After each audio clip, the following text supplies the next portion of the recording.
अभी जो मैं आप लोगों को एक कहानी सुनाने वाली हूँ, वो कहानी हम में से ही किसी घर की है। भगवान ना करे ये किसी घर में ऐसी कहानी हो, लेकिन आजकल की आम बात है ऐसी कहानी का जन्म लेना किसी के भी घर में।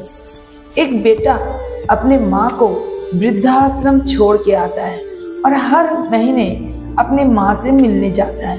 तो एक दिन अचानक वृद्धाश्रम से फोन आता है उस बेटे के लिए कि तुम्हारी माँ बहुत ही सीरियस कंडीशन में है, शायद उनका अंतिम दिन आ चुका है और तुमसे मिलना चाहती है। तो बेटा अपने माँ से मिलने वृद्धाश्रम जाता है। जब बेटा अपने माँ से मिलता है तो माँ अपने बेटे का हाथ पकड़कर कहती है कि बेटा मुझे जिंदगी में कुछ नहीं चाहिए, बस मेरी कुछ बात है जो मेरी अंतिम इच्छा है। तो बेटा कहता है हाँ माँ बोलो।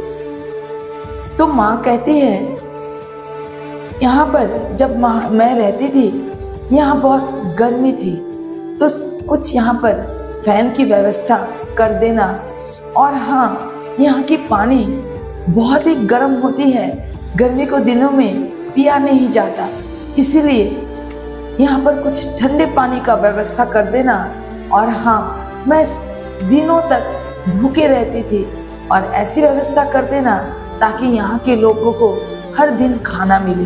तो ये सुनकर बेटा कहता है माँ मैं तो तुमसे हर महीने मिलने आता था, तुमने तो कभी मुझे बताया नहीं। तो माँ ने कहा मैं तो यहाँ पर जैसे तैसे दिन निकाल ली, लेकिन तुम यहाँ पर नहीं निकाल पाओगे जब तुम यहाँ पर आओगे, क्योंकि मैंने तुम्हें बहुत ही नाजों से पाला था।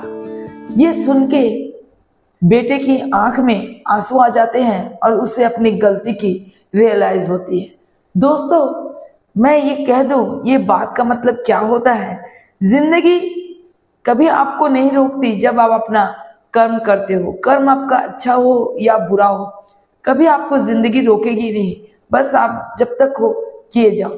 लेकिन हाँ एक दिन आपके कर्म का हिसाब जरूर होती है, और कहते हैं ना प्रकृति का नियम है जो तुम दोगे वही पाओगे, एक दिन कर्म आपके पास लौट के आता है। इसीलिए जिंदगी में कोई साथ नहीं देता, बस आपका कर्म ही आपका साथ होता है। इसीलिए हमेशा अपने कर्मों पे ध्यान दें और कोशिश करें आपके द्वारा कभी भी बुरे कर्म ना हो, और हाँ अच्छे कर्म करें, क्योंकि कर्म हमेशा लौट के जरूर आता है।